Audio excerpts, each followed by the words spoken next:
เคมีชีวิตก็ดีนะไม่เป็นไรไม่เป็นไรไม่เป็นไรเก่งมากเก่งมากไม่ต้องร้องไห้ไม่ต้องร้องไห้โอเคหมดเอาอยู่กี่คนฮะ5 คนเหรอแล้วอีกคนไปไหนอ่ะเอาอ่านอันนี้ก่อนอ่านสวัสดีท่านผู้ชมพบกับบ่เตือนคำนากายเนาะจากเหตุการณ์ที่พวกเขาเห็นผ่านมาในเนาะวินาทีที่เพิ่นได้เจอกับ5ชีวิตแล้วก็ยังอีก2ชีวิตในมือวันที่27เดือน5ปี2026นั้นดีใจแห้งพี่น้องเลยแต่ว่าก่อนที่จะมาเจอภาพนี้นี่เดี๋ยวบ่เตือนคำพาให้ทุกคนได้ไปเบิ่งภาพบรรยากาศของภาพเหตุการณ์ของความยากลำบากของทีมงานกู้ภัยไทยในการวางแผนแล้วก็ใช้ประสบการณ์ทั้งเบิดที่ช่วยเหลือในทีมหมู่ป่าในช่วง 7-8 ปีที่แล้วฮั่นเอาประสบการณ์เอาบทเรียนดังกล่าวมาใช้อยู่ในถ้ำเมืองลองแจ้งแขวงไซสมบูรณ์แต่ว่าภูมิสันฐานหรือว่าภูมิประเทศของประเทศลาวกับจุดที่เกิดเหตุอยู่ประเทศไทยฮะมันก็แตกต่างกันหลายแห่งเนาะแล้วความยากลำบากแตกต่างกันหลายแห่งซึ่งเหตุคนติดถ้ำ7 คนในครั้งนี้นี่มันเป็นเหตุการณ์ที่ว่าเขาจะเจาะหูเล็กหูน้อยเข้าไปนะแล้วก็เพื่อจะไปหาเงินหาคำเพื่อที่จะมารอเลี้ยงชีวิตของตัวเองย้อนความยากลำบากเนาะจังเข้าไปเสี่ยงชีวิตเพื่อจะเอาชีวิตรอดไปวันๆซื่อๆแต่เหตุการณ์บ่คาดคิดก็เกิดขึ้นก็คือฝนตกหนักลงมาเฮ็ดให้น้ำ ไหลหลากเข้าอัดปักถ้ำจนเฮ็ดให้เขาเจ้าออกมาบ่ได้เนาะซึ่ง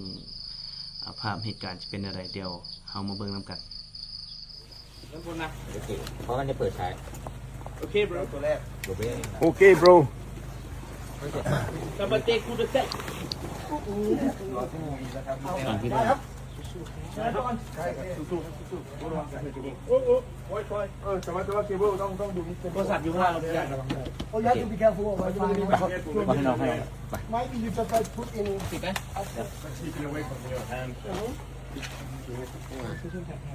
ดังเฉยๆไม่หมุนไปแล้วนะมันเสียบยังโอ้มันเข้า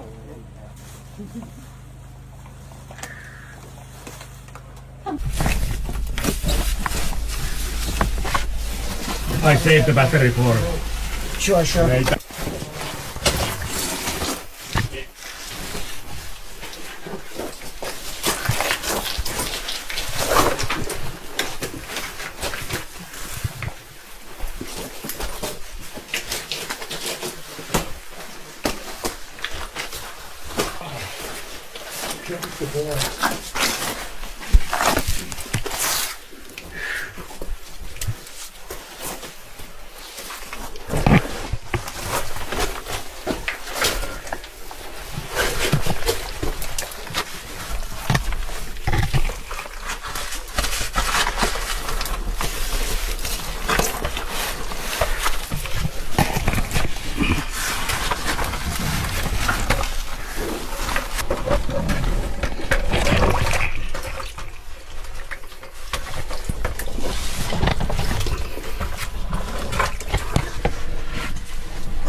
I'll follow you.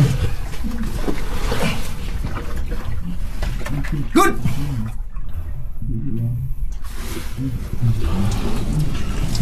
Breathe.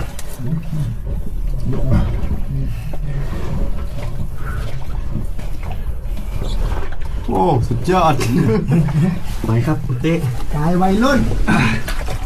พร้อมจะลุยกันมานานแล้ว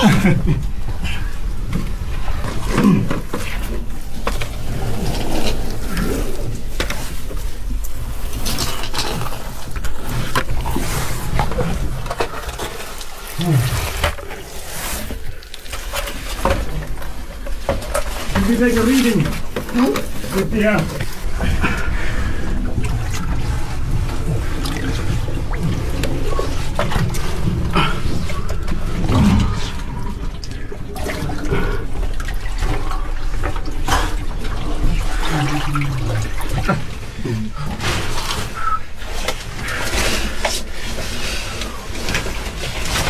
Do you need a pillow? Huh? Do you need a pillow? Pillow.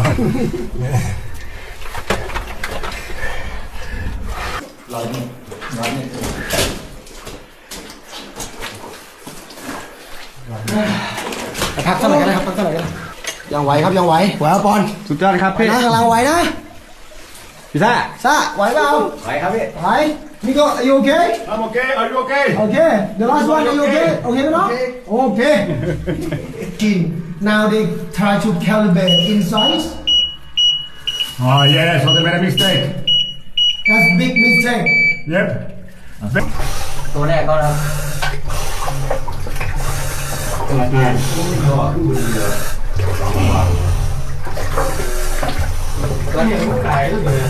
ไปกี่เมตรนะ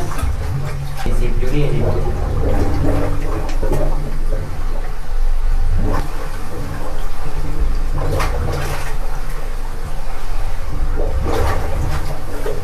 10 เมตรโอเค10อยู่นี่20มี21ที่มี20อันนี้20โอ้ยบัง20ไป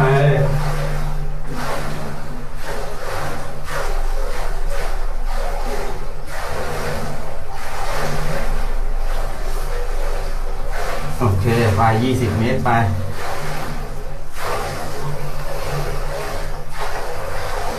เงียบเลยเหรอเงียบคลิปเลยหรือเจอเลยเพราะว่า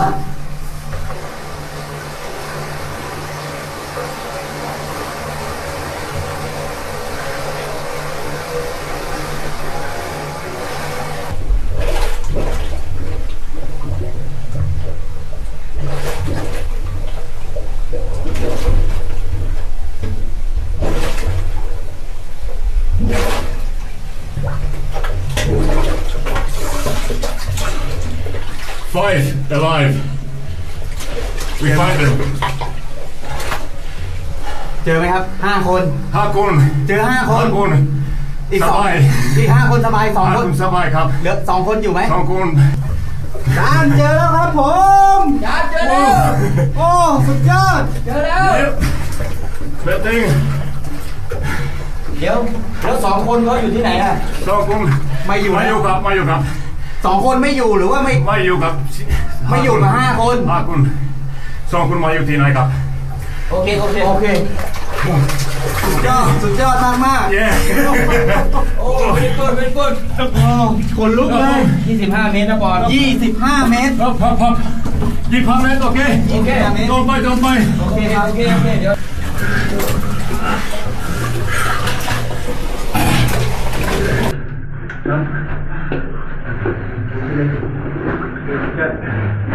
Like a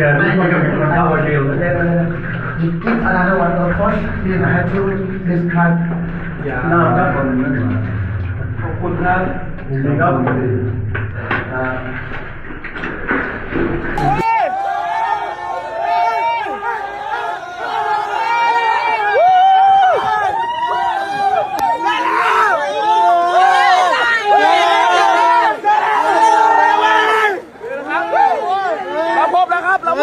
พบแล้ว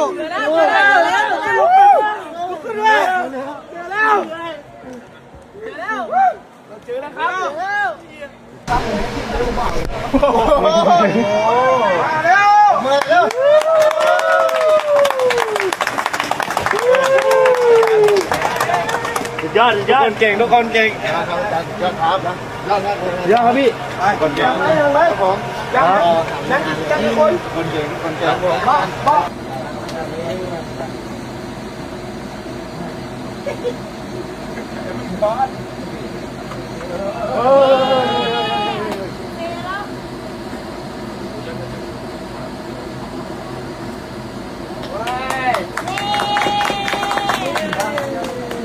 ก่งมากไปไหมไม่รู้ไม่รู้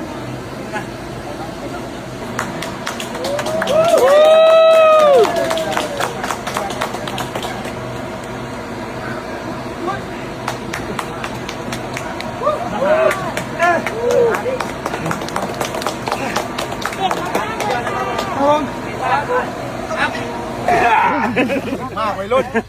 แก้ว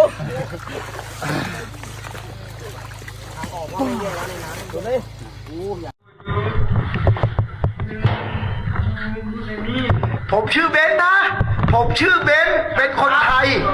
มาช่วยทุกคนนะ เดี๋ยวเราจะหาวิธีช่วย ใจเย็นๆ โอเคไหมโอเคโอเคคราวนี้ชื่ออะไรครับ ชื่อมืด ชื่อมืดนะครับอาการเป็นยังไงบ้างครับ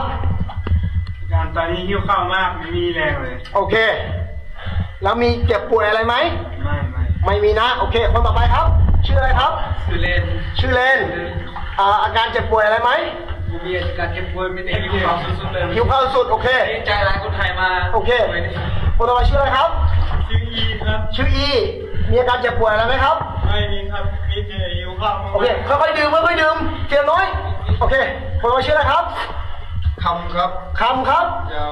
อาการมีอาการเจ็บป่วยอะไรไหมครับ มีแต่อ่อนเพลียครับ โอเค โอเค ชื่ออะไรครับ สวัสดีครับสวัสดีจริงครับ ครับ มีอาการเจ็บป่วยอะไรไหมครับ ไม่มีครับ โอเค บาดทีมครับ โอเค โอเค โอเค จากภาพเหตุการณ์ดังกล่าวเนาะพวกเราก็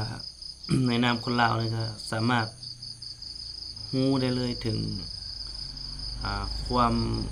เป็นห่วงเป็นใยแล้วก็ความเป็นพี่เป็นน้องของพี่น้อง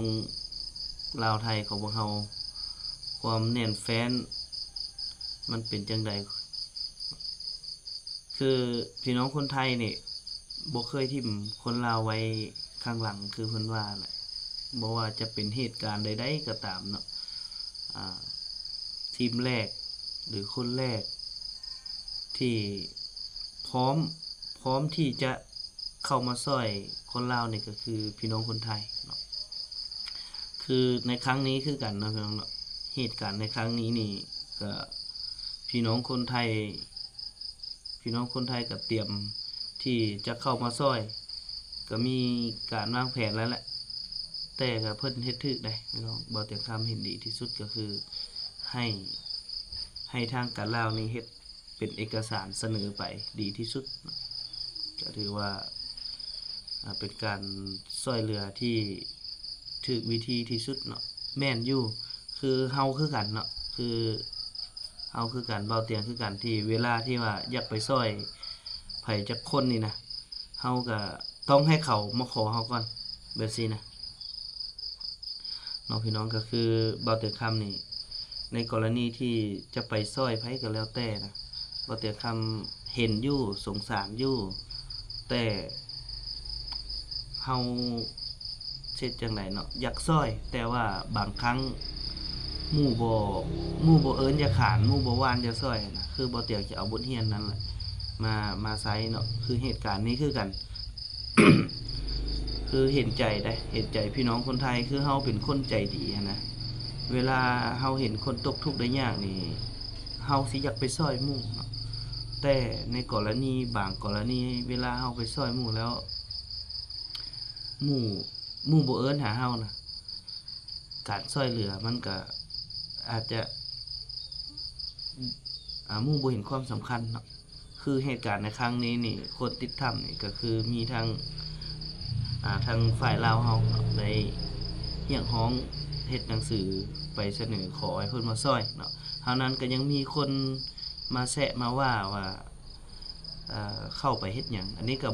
บ่มีปัญหาหรอกพี่น้อง เป็นคนส่วนน้อยเนาะที่ว่ามีอคติส่วนตัวเนาะเฮาก็บ่ฮู้ดอกว่าเขาคิดหยังคิดจังใดคิดได้จังใดเนาะเพราะว่า1ใน7คนนั้นบ่แม่นครอบครัวเพิ่นก็อาจจะเว้าได้เนาะคือคนที่ถูกไปซอยนี่นะเขาเจ้าดีใจสุดแล้วก็เป็นบุญเป็นคุณที่สุดเลยเนาะบ่เตียงคำนี่เคยไปสัมผัสกับพี่น้องคนไทยแล้วเนาะคือเพิ่นใจดีแฮงเนาะดูแลเฮานี่ดีที่สุดทุกคนแหละพี่น้องถ้าผู้ใดดีนำเพิ่นก็ดีตอบถ้าผู้ใดบ่ดีนำเพิ่นก็บ่ดีตอบบ่เตียงคำเชื่อว่าเหตุการณ์ติดถ้ำในครั้งนี้นี่เฮ็ดให้หลายๆคนที่มีอคติหรือหลายๆคนที่เคยเว้าเคยว่าได้เบิ่งคลิปนี้ก็อาจจะเปลี่ยนใจเปลี่ยนแนวคิดปรับทัศนคติตัวเองคืนใหม่ได้แต่อีกบางกลุ่มคนที่เขายังพิมพ์หรือว่ายังแซะคือเก่าหั่นอันนั้นมันบ่แม่นนิสัยดอกพี่น้องมันสันดานส่วนบุคคลเนาะอันนี้บ่เตียงขอใช้คำนี้เลยบ่เตียงคำบ่เห็นดีที่สุดเนาะกับสิ่งที่พวกที่ว่าบ่เฮ็ดหยังแล้วแหละเข้ามาแซะมาว่ามาเฮ็ดให้คนผิดกันอันนี้บ่เตียงคำบ่เห็นดีสุดจากเหตุการณ์นี้บ่เตียงก็ในนามคนลาวคนหนึงก็ต้องขอความอกขอบใจขอบคุณพ่อแม่พี่น้องทางฝั่งไทยเนาะโดยเฉพาะแม่นทีมงานมูลนิธิทีมงานกู้ภัยจากประเทศไทยที่เดินทางเข้ามาช่วยเหลือคนลาวในครั้งนี้อันนี้ก็ขอบคุณหลายๆเด้อขอให้มิตรภาพและสายสัมพันธ์อันดีงามความรักความแพงดังพี่ดังน้องในครั้งนี้นี่ขอให้พวกเฮาฮักกันตลอดไปแล้วก็ช่วยเหลือซึ่งกันและกันพี่น้องคนลาวเฮาคือกันเวลาพี่น้องคนไทยมีเกิดเหตุใดก็ตามถึงจะช่วยบ่ได้หลายแต่การที่นำทีมเข้าไปสมทบกันหั้นมันก็แสดงถึงน้ำจิตหนึ่งใจเดียวความหักความแพงความโอบเอื้ออารีแล้วก็ความอยากช่วยเหลือซึ่งกันและกันแบบนี้ขอให้พวกเฮานี้ที่ปลุกเฮือนไกลกันแบบนี้นี่ขอให้เบิ่งแย่งกันดังพี่ดังน้องร่วมสายเลือดเดียวกันเนาะสำหรับ EP นี้บัดนี้คำขอจบไว้เพียงส่ำนี้ก่อนขอบใจหลายๆสบายดี